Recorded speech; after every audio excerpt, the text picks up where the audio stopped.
harus ditanamkan dari awal ini bukan hanya berbicara profit atau uang ya nantinya. Bahwa memang profesi ini adalah semata-mata di awal itu kita harus menegakkan keadilan.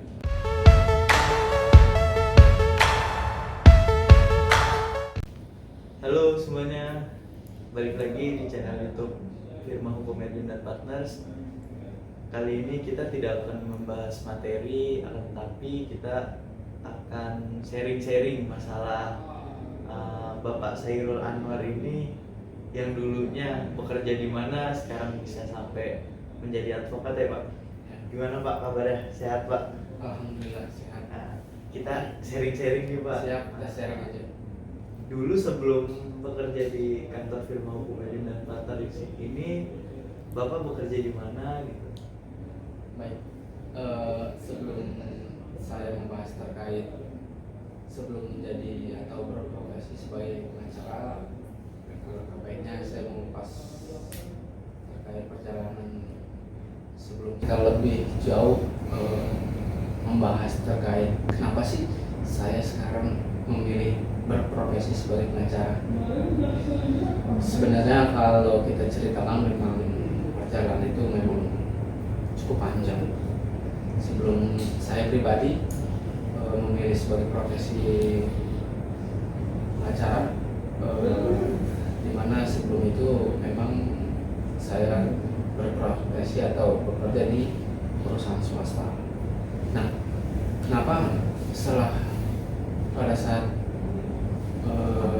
bekerja di perusahaan swasta saya memilih menjadi seorang pengacara? Memang di sana saya sudah terbesit sejak awal dari pertama kali bekerja di perusahaan.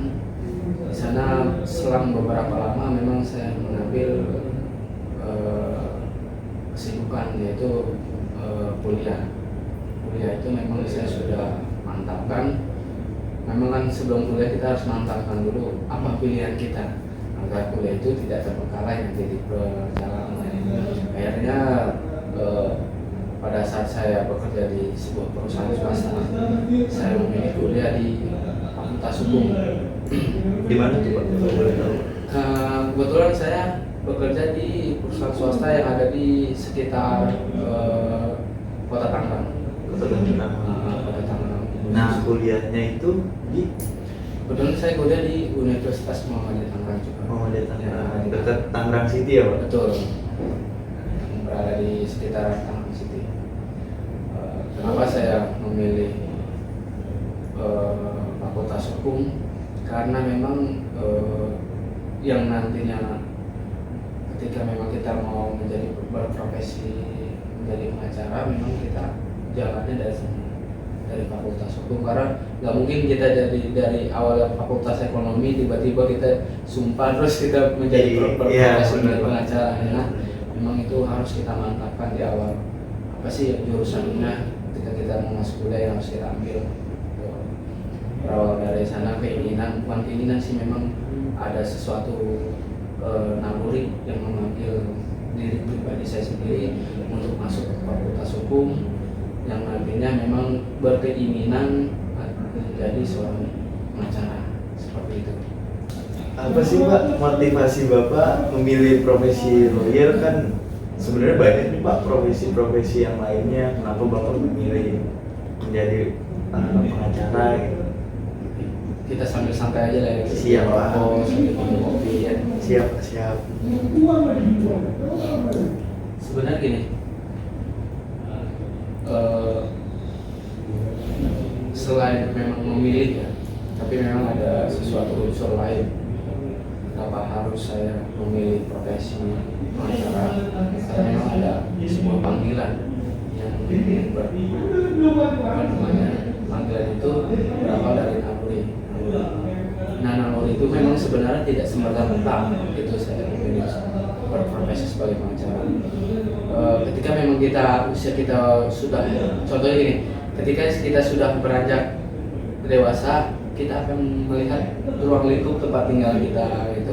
Kejadian-kejadian ruang lingkup tempat tinggal kita, di mana kita akan mempelajari di sana, gitu. Nah, berdasarkan dari itu sih sebenarnya ketika memang kita melihat kejadian-kejadian hal-hal apa nih yang terjadi di lingkungan kita, ruang lingkup kecilnya gitu.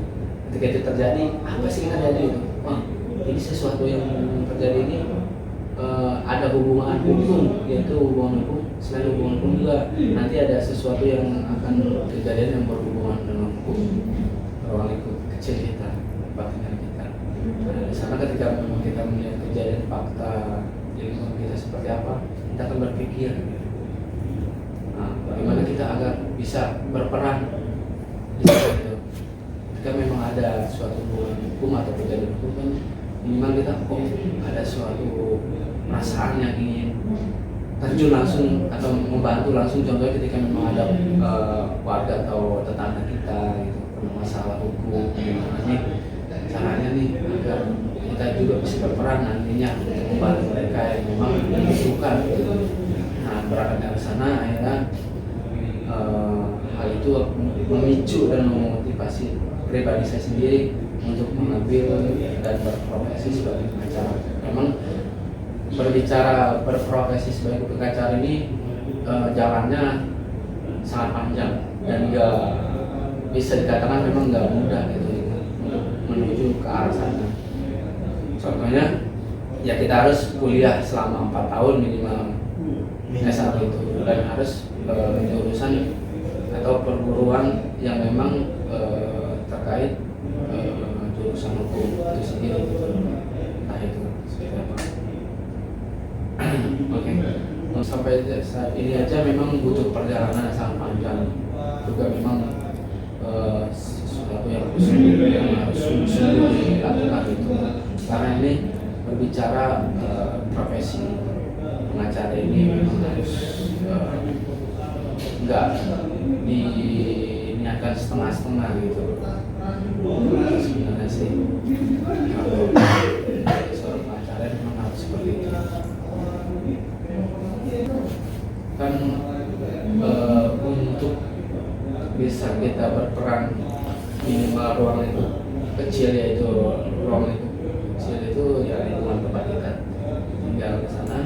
Bagaimana kita untuk bisa membantu seseorang yang memang terlibat dalam hukum, ya profesi ini bisa untuk kita terjun untuk membantu si orang tersebut gitu loh. Dimana kita memang ketika memang dia membutuhkan kita ya kita bisa bisa membantu lah ya, membantu. Walaupun sebenarnya gini, ketika nanti sudah menjadi berprofesi menjadi advokat, memang di sana itu jangan kita menilai wah profesi pengacara nih pasti pengacara ini memang pasti orang-orang yang nantinya akan mempunyai sesuatu yang lebih wah gitu. Jadi kita lebih baik kita terapkan dari sekarang bahwa memang profesi pengacara itu nggak harus melulu berbicara tentang uang atau profit gitu. Ada hal-hal yang lebih mulia di sana untuk kita untuk kita kerjakan. Ada sesuatu hak orang lain yang memang harus kita harus kita bantu untuk mendapatkan hak dia sendiri gitu. Sebenarnya pengacara itu bisa dikatakan sesuatu memang suatu profesi yang mulia atau bahasa kerennya officium nobile kata orang-orang mungkin bilang seperti itu sebenarnya. Nah, kenapa sih Bapak memilih firma hukum Edwin dan Partners ini? Kan sebenarnya banyak kantor-kantor firma lain di luar sana. Kenapa sih Bapak memilih bekerja di sini? Kalau memilih ya memang sesuatu itu berangkat dari sebuah pilihan. Kenapa saya memilih firma hukum Edwin dan Partners dan kemudian menginginkan bergabung di sini? Ya, memang salah satu faktornya itu ya memang ada unsur kekeluargaan di sini. Di sini itu menerapkan unsur kekeluargaan.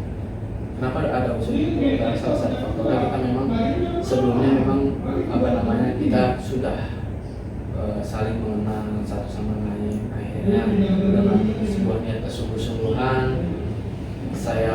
pribadi menginginkan untuk bergabung di firma hukum ini, akhirnya pimpinan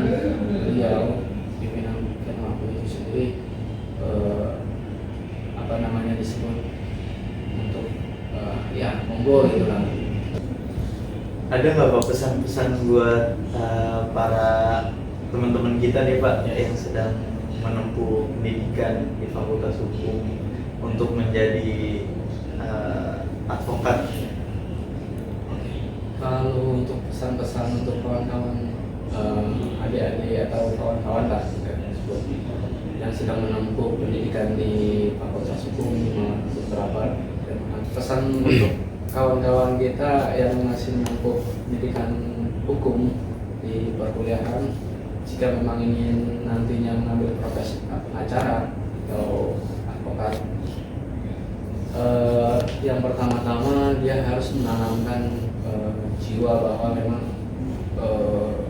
selain memang kita bekerja untuk mencari uang gitu ya, memang intinya itu kan, tapi tidak semata-mata pekerjaan ini harus segala sesuatunya harus dinilai dengan uang atau profit gitu ya.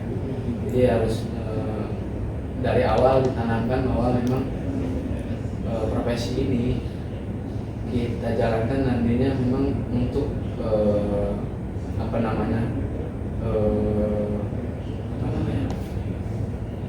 harus ditanamkan dari awal ini, bukan hanya berbicara profit atau uang ya, bahwa memang profesi ini adalah semata-mata di awal itu kita harus menegakkan keadilan. Menegakkan keadilan dalam pengertian bukan berarti seseorang yang salah harus kita bela, tidak. Dimana di dalam seseorang yang melakukan tindak kesalahan pasti ada unsur-unsur yang lain. Nah, unsur itu apa? Apakah ada terkait apa? Hak-hak apa yang harus kita kembalikan kepada si, seandainya kita contohkan aja kepada si tersangka ini melakukan hal sesuatu berdasarkan apa? Itulah yang nanti yang kita akan gali di sana gitu. Hak-hak mereka pun sebagai tersangka harus kita tegakkan di dalam hukum itu sendiri sebenarnya. Nah, itulah yang harus kita tanamkan di awal itu, bukan hanya sekedar kita lihat profesi ini nilai profesi yang wah atau memang apa yang enak atau memang yang nantinya akan menghasilkan pundi-pundi yang besar gitu. Nggak harus selalu seperti itu, karena memang kenapa profesi ini dikatakan sebagai profesi yang memilih, profesi yang mulia, yang bermartabat, ya berangkat dari sana sebenarnya gitu. Seperti itu. Ya, sekian teman-teman untuk sharing-sharing obrolan santai kita sore ini. Yang ingin bertanya silakan tulis di kolom komentar di bawah ini, di bawah ya. Semoga sharing-sharing kita bermanfaat buat teman-teman ya Pak. Amin. Jangan lupa share, like, dan subscribe channel YouTube Edwin dan Partners. Sekian, terima kasih. Salam sejahtera, salam sehat, salam advokat. Dadah.